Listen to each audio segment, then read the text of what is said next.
Sandeep. I'm from San Jose, and I work in Yahoo. I'm a corporate, corporate guy. I was introduced to meditation in 2010 by my mother, and it was just during conversations that I had over the phone, and she was just trying out pyramid meditation during that time, and she really liked it, and it helped her. And that's when she started, slowly introducing meditation to me. Initially, I was skeptical. I thought, is this for me? Uh, this is not the age for me to do meditation. Uh, and all those things that come up to actually, that your mind tries to make up and say, this is not for you. But then I slowly started trying it. Um, with a lot of skepticism at first, but I really realized the potential that meditation has. It calms you down, it brings the best in you, and later in 2012, I learned that Patriji was visiting Bay Area, and that was when I initially went and met him. And this event really shifted something in me. The moment I met him, I had a conversation with him. He was very scientific. The most important thing is, being scientific in your approach. I came from a scientific background, right? Because of our education, the rational mind always plays out.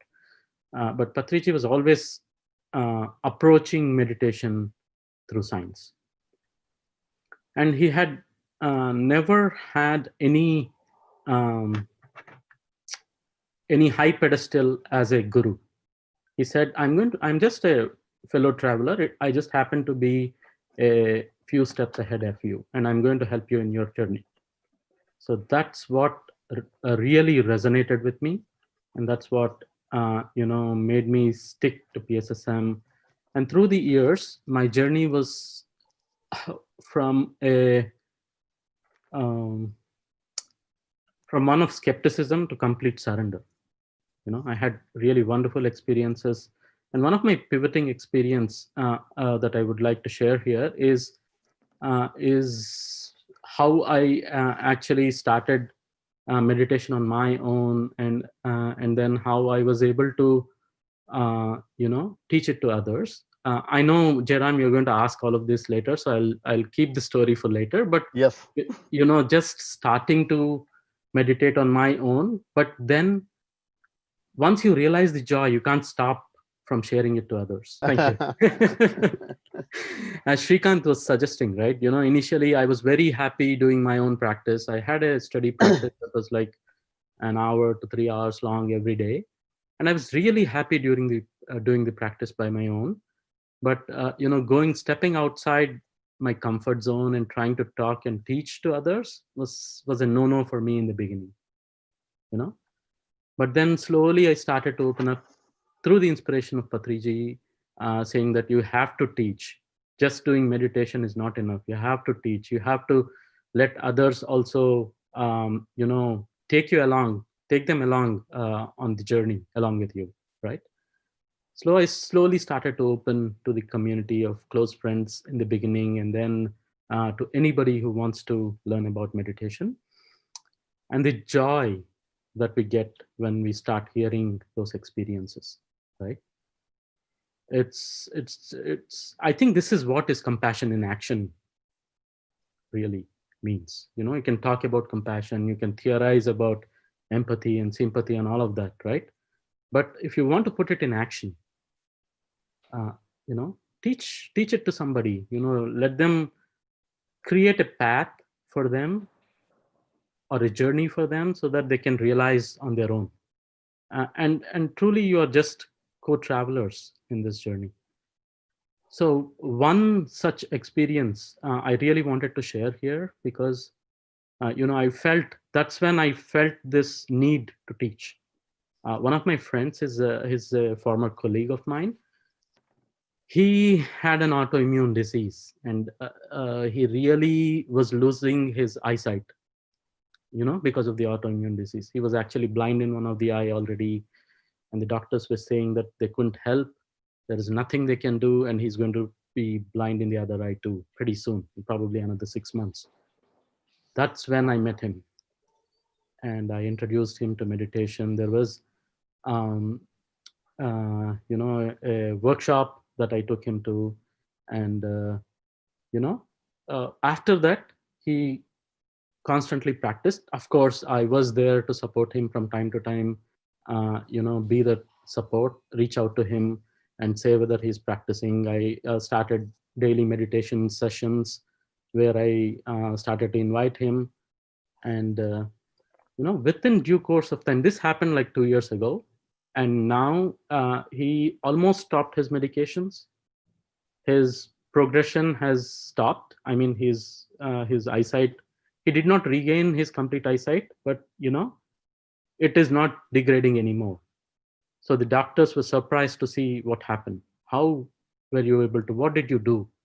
And he said, he was just meditating. So that Wow. kind of experiences will is what motivates me, you know? And it's such a joy to see others happy. And right now he's in a place where he's not worried anymore. Earlier he was worried about his family, his kids. What are they going to do without him? Because he was the single bread earner in the family. So right now he doesn't worry about anything. He lives in the present moment. He shares his meditation journey with everybody. He inspires everyone to join.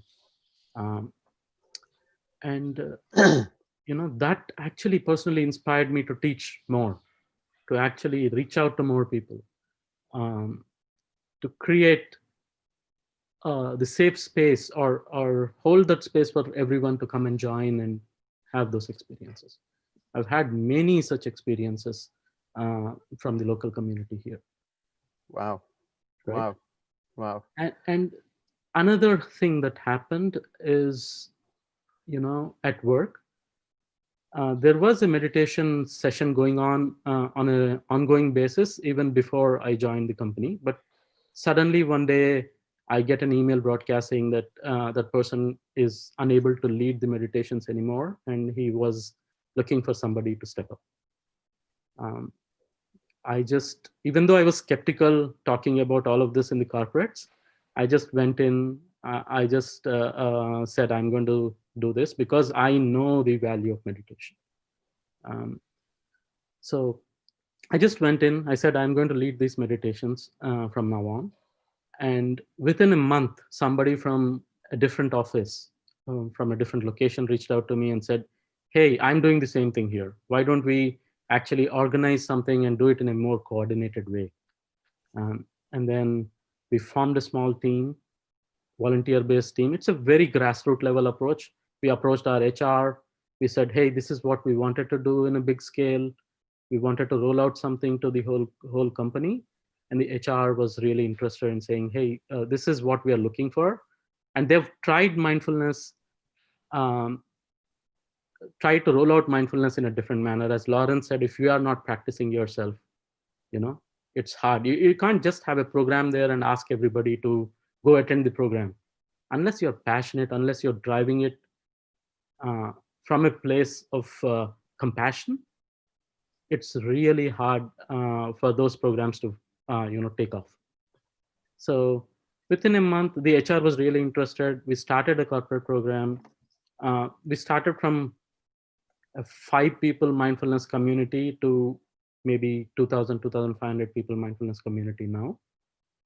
And it grows. It's growing day by day. And the interesting thing is, within a few months after we started this, I've been invited to join a mindfulness workplace alliance board, which is a group of companies here, and Google is part of the mindful workplace alliance. So many companies came together, and the idea here is to brainstorm on ideas on how to roll out some of these programs, learn from each other's experiences. If there is a collective learning, if we want to do anything collectively together, trying to roll out. As part of this, my role in the alliance is to roll out workplace months, where we create a challenge and we try to roll it out to all the companies together. I mean, each company does it in their own way, but we agree on a month, and we try to work to it, create lot of messaging, and we use the same messaging to roll out. So last year we did something similar in October, and I was able to curate some talks, some meditations using an app, and I think about 30,000 people participated during the month-long challenge. um, this year we are trying to do something similar, and this for me is, I feel that is a calling. It's my life's purpose, and it's beautiful how it unfolded on its own. You just be Yeah. there, you just allow yourself, and then Yep.